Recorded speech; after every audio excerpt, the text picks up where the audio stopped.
রোজা বা অন্যান্য সময়ের জন্য এটা খুব ভালো একটা খাবার।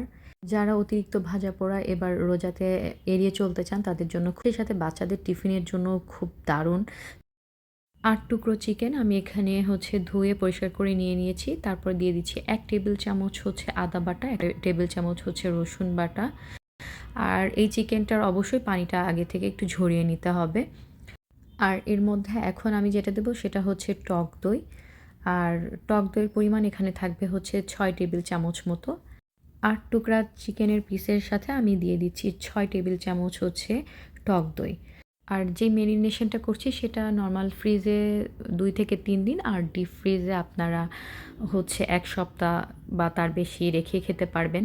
তবে ডিপ ফ্রিজ থেকে যখন রান্নার মানে এই ফ্রাইটা করবেন সেটা আগে থেকে একটু নামিয়ে রাখবেন। তাহলে দেখা যাবে যে ফ্রাই করতে ভালো হবে। আর এর মধ্যে আমি দিয়ে দিচ্ছি এই পর্যায়ে লবণ। আর এইদিকে দিয়ে দিচ্ছি ১ টেবিল চামচ কর্নফ্লাওয়ার। আর ১ টেবিল চামচ মতো সরিষার তেল। আর সেই সাথে দিয়ে দিচ্ছি গোলমরিচের গুঁড়া ১/২ টেবিল চামচ। এর থেকে বেশি প্রয়োজন নাই।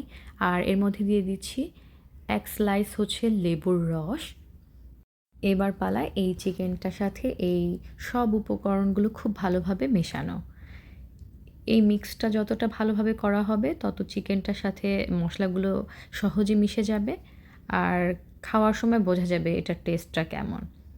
তো আমি এটা একটা এয়ারটাইট বক্স যেটাতে আমি রাখতে চাই সেটার মধ্যে নিয়ে নিয়েছি।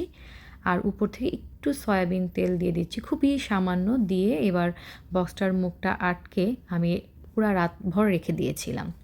পরদিন সকালেই মিনাকে স্কুলে দিচ্ছি, সেজন্য ৪ টুকরো চিকেন দিয়েছি, একটু তেল দিয়েছি আর সেই সাথে পানির একটু ঝাপটা দিয়ে ৫ মিনিট করে ঢাকনা দিয়ে এই পিঠ ওই পিঠ ভেজে নিলে হয়ে যাবে চিকেন জুসি ললিপপ। তো কেমন লাগলো আপনাদের অবশ্যই আমাকে জানাবেন। Thanks for watching.